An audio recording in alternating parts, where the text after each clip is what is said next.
fine. So anyway, we said, look, we've got a great idea. How about you actually going to transition into renewables?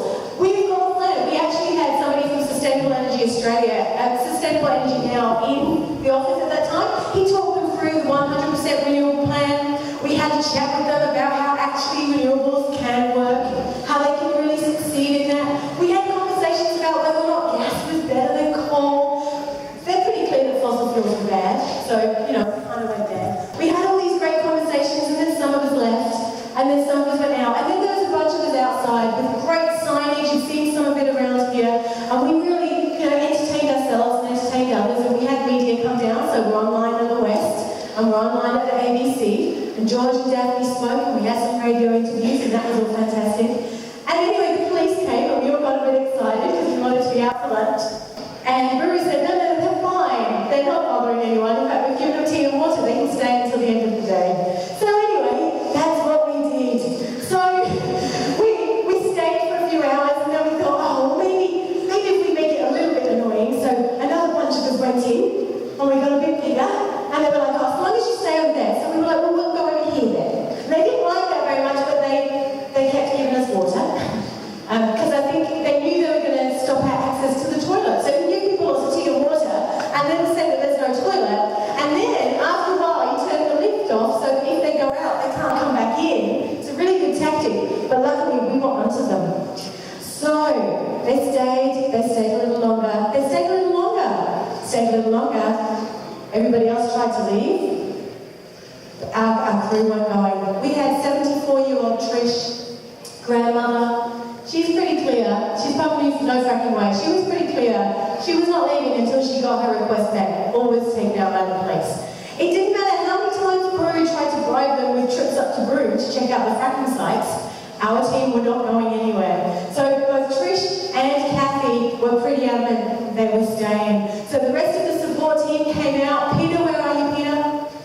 Where are you? Peter.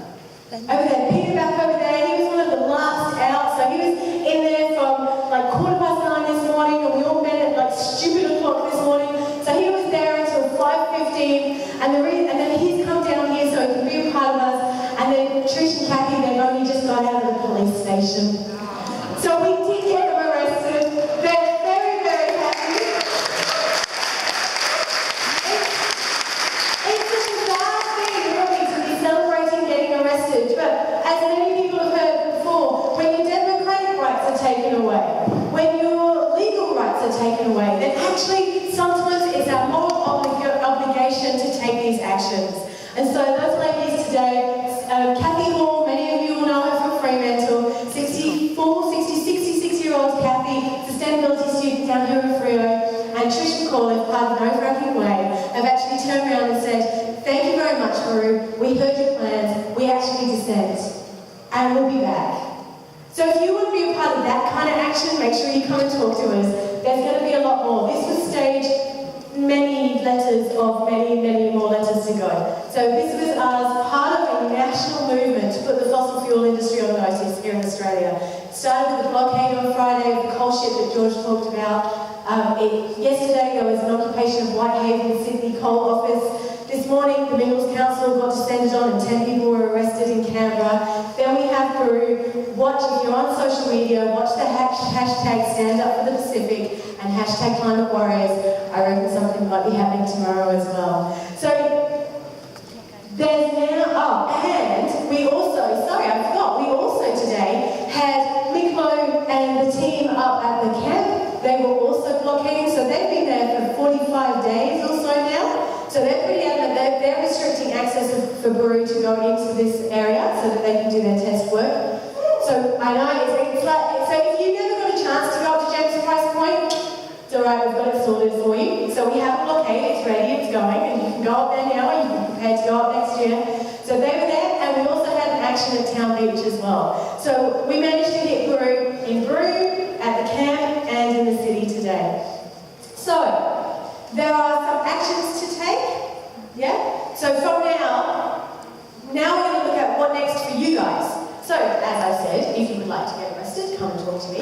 Particularly if you have a solar panel on the top, which means that you're going a little bald, or you have slightly greying hair. Because as Bill McKibben says, who was the founder of 350.org, when you're 22 always the wisest thing to do. But when you're older, what else have you got left to take? So if you want to he says right now we need our elders to stand up and we need our elders to actually show us the way to go. And right now that's what those leaders were doing. They were showing us true leadership and actually what it can take. And there was a massive team around them. So that's not the only part of that puzzle. So there's all the different parts. But here are the other things. We need you to sign our petition. Which one? All of them. So out there, there's the petition on the moratorium on gas fracking. There's also a petition on the Aboriginal Heritage Act. Because right now they're declassifying sites across Western Australia, which is going to make sites much more vulnerable. So there's a number of petitions out there. If you see it, make sure you sign it. Step 2, write a letter. It's actually really, really important. Alright, write a letter, go get your letter writing kit and actually send them in. It does make a difference. They don't like it when we do that, and it creates power. Step 3, divest from fossil fuels. Speak to the guys at the 350 stall out there about more details if you need them. Step 4, recruit others to join the movement. Volunteer with an organisation that's here. If you're not already a part of an organisation, join up. But also, talk to people about what you've done tonight. Talk to people about the stories that you heard from George and from Daphne and from Dr. Anne. Tell people about what's actually happening. Get them involved and go crazy on social media. We've got our little hashtags all over. Look, see how organised we are? We have hashtags all over. Tag organisations. Go wild and crazy. If you have no idea about that, that's fine. You can get arrested because the ladies today didn't even know how to text, but we sorted it out, so that was fine. So hashtags, talk to people. Please don't forget, we have so much power. We have so much power. Together, coming together, we can actually do this. We can create the safe climate that we need to create. So, on that, I'm going to hand over to Janita.